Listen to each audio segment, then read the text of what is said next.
This is a horse race. I think we're on the winning horse, and I think we're going to pull it through at the very end. So with that, I would like to introduce my colleague from the state of Mississippi, Senator Wicker. And thank you, Shelley. It's great to be here with my colleagues, and great to be here with Administrator McMahon. I think we all agree that President Trump chose wisely in selecting Linda McMahon for this job, this important job. She knows how to create jobs in small business. She knows how to make a success, and she's made a success during her first year on the job for the taxpayers. And so we're delighted to be here with her today. It is a bipartisan agreement. We don't have a lot of bipartisan agreements, but we do have bipartisan agreement that small business drives this economy. And what is good for small business is good for this economy. And we up here today are here to tell you that this tax bill that we hope to advance on to the conference committee tonight or early tomorrow is going to be good for job creation and good for small business.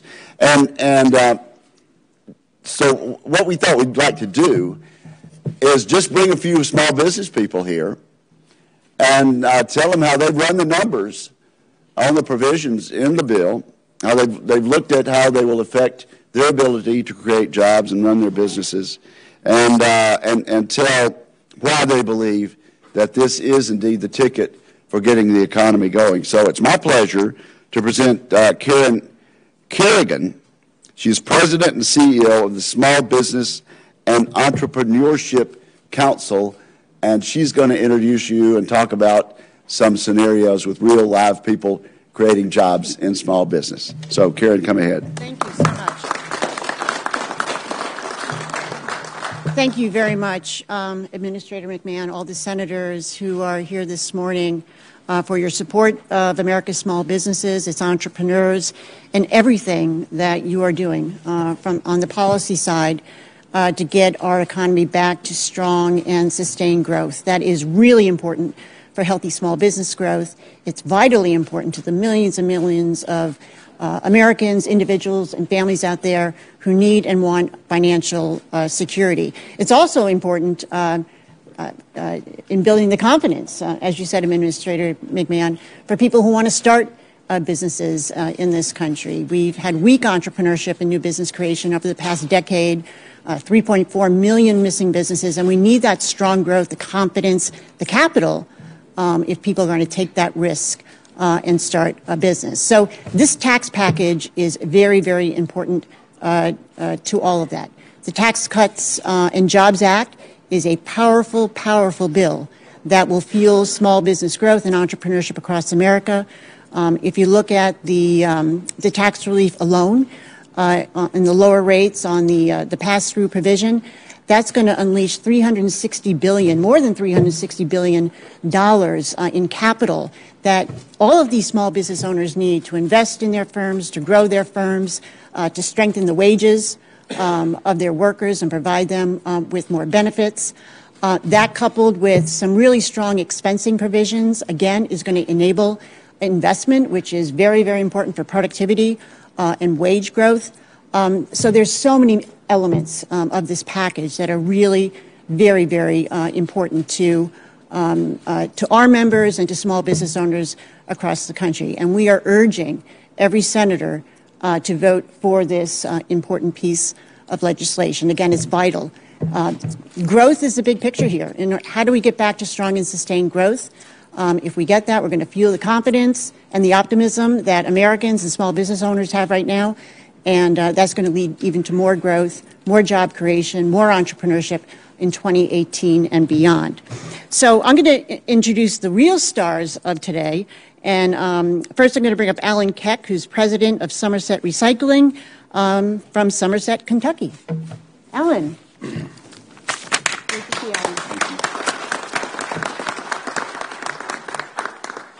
My name's Alan Keck. I am president of Somerset Recycling, a small business in Somerset, Kentucky. I'm also the founder of Keck Sports Management, a professional baseball agency in Kentucky. And I'm humbled and honored to be here today, to be with these fine senators and Leader McConnell, of course, from my home state of Kentucky. I'm extremely proud to be here.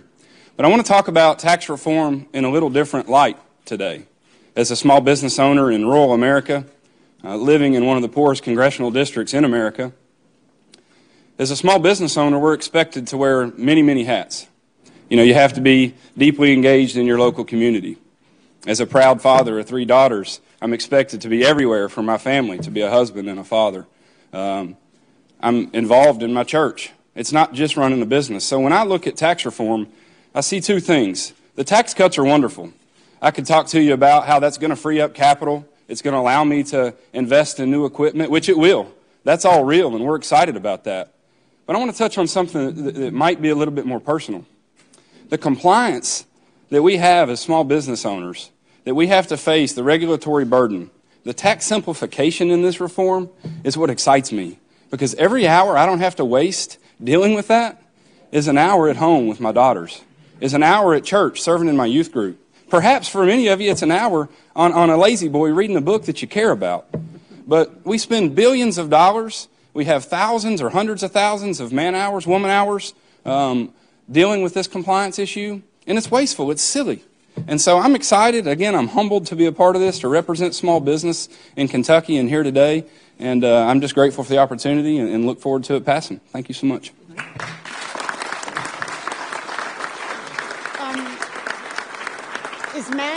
Is Matt with us yet? Matt Fisher? Oh, Matt. Oh, there you are. You came through the back door. Okay, Matt Fisher is a business owner, Your Hobby Place from Martinsburg, West Virginia. Great to see you.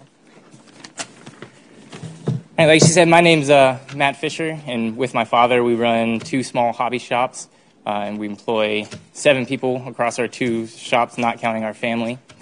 And it's great to be here with so many fellow job creators here in our nation's capital and in support of pro-growth tax reform. Like the vast majority of small businesses, Your Hobby Place believes that tax reform is vital to the future of our company and the economy as a whole. For too long, the kinds of businesses that line our main streets and create good local jobs have suffered under a tax code built for a previous generation of businesses. For this generation of businesses, this is the best opportunity to see badly needed reforms. Whether a traditional corporation or a pass-through business, our tax rates are too high.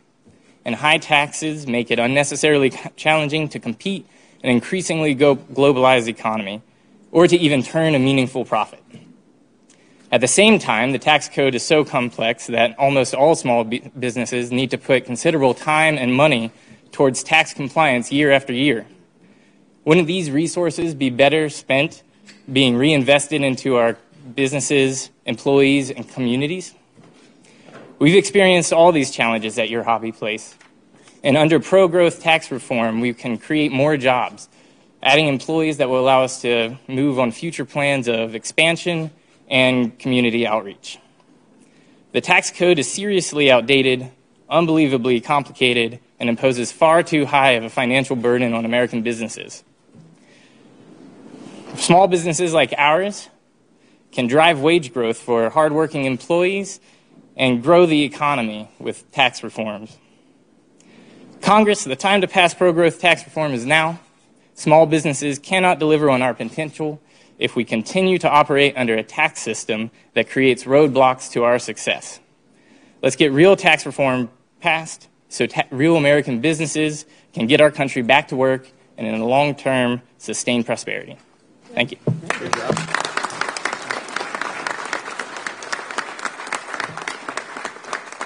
And finally, we have Chico Evans, who'll talk about the importance of this tax package to American workers. He is the general manager here in Washington, D.C., at Home Depot.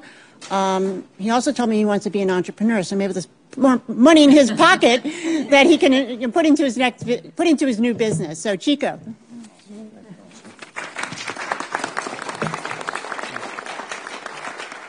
Good morning, everyone. Administrator McMahon, Senator Blunt, and everybody gathered here today. I just want to say it's an honor to be here today.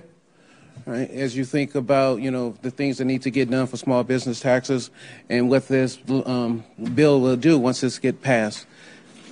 as as I think about the associates at my particular store and the small contractors that shop in my store, which is a significant part of our business, and how this bill is going to impact them and make their jobs a lot easier in the sense of being able to add additional equipment, be able to grow their business, do all of these other different things that I think is critical to our economy and as well as for America. So, I'm proud to be here. Thanks for the opportunity, and I look forward for this getting passed. Thank you. Great.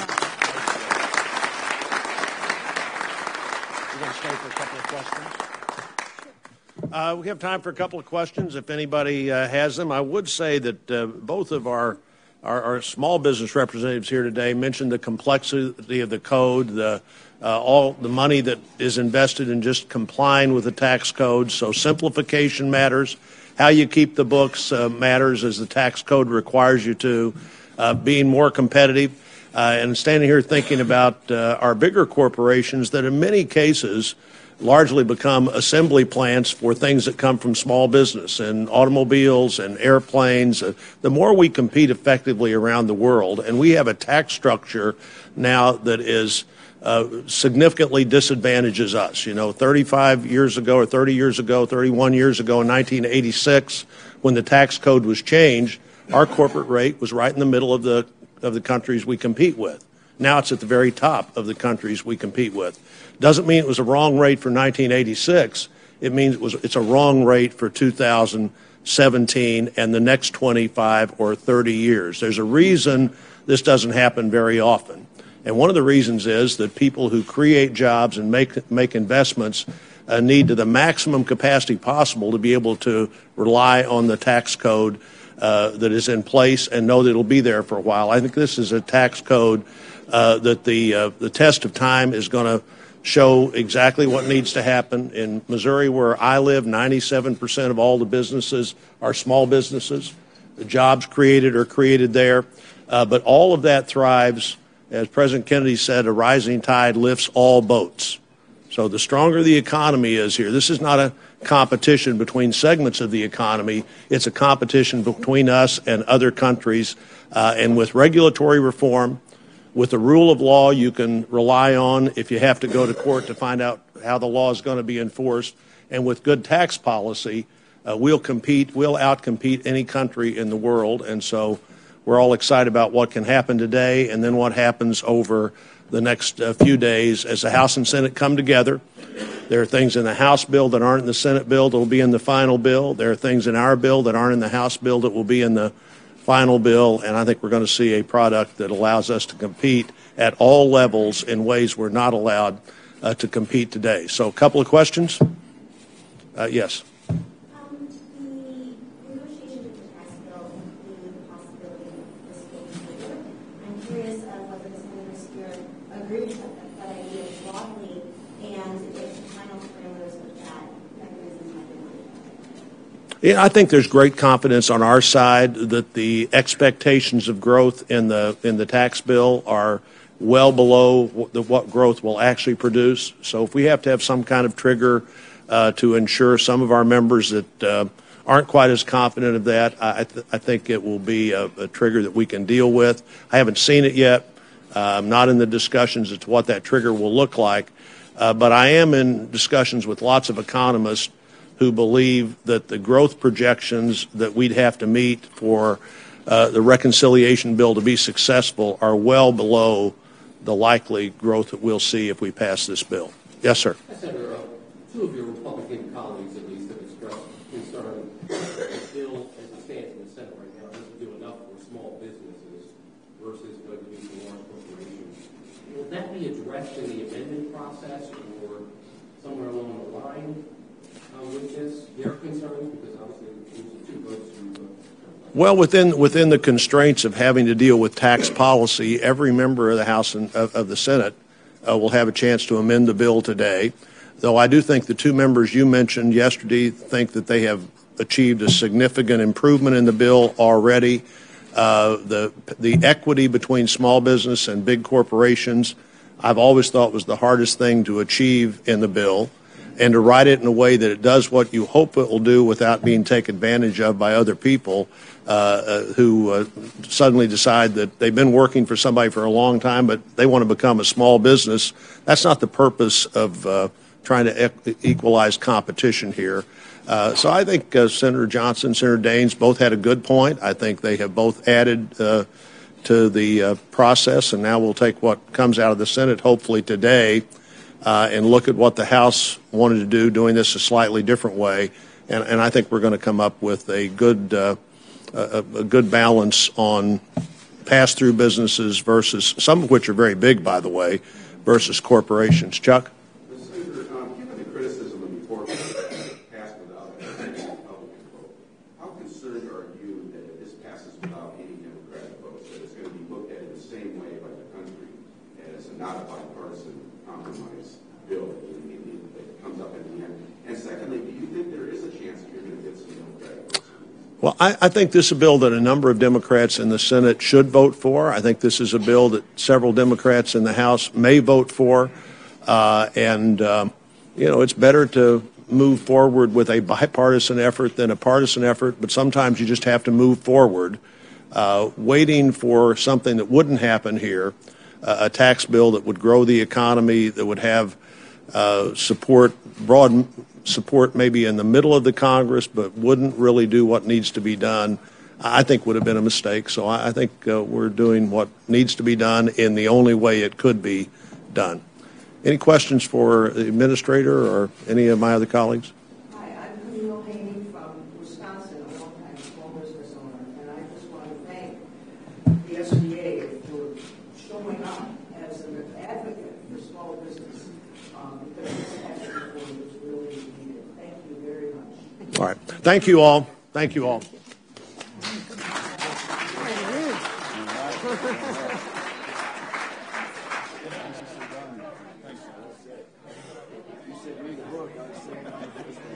There we go. I was glad I was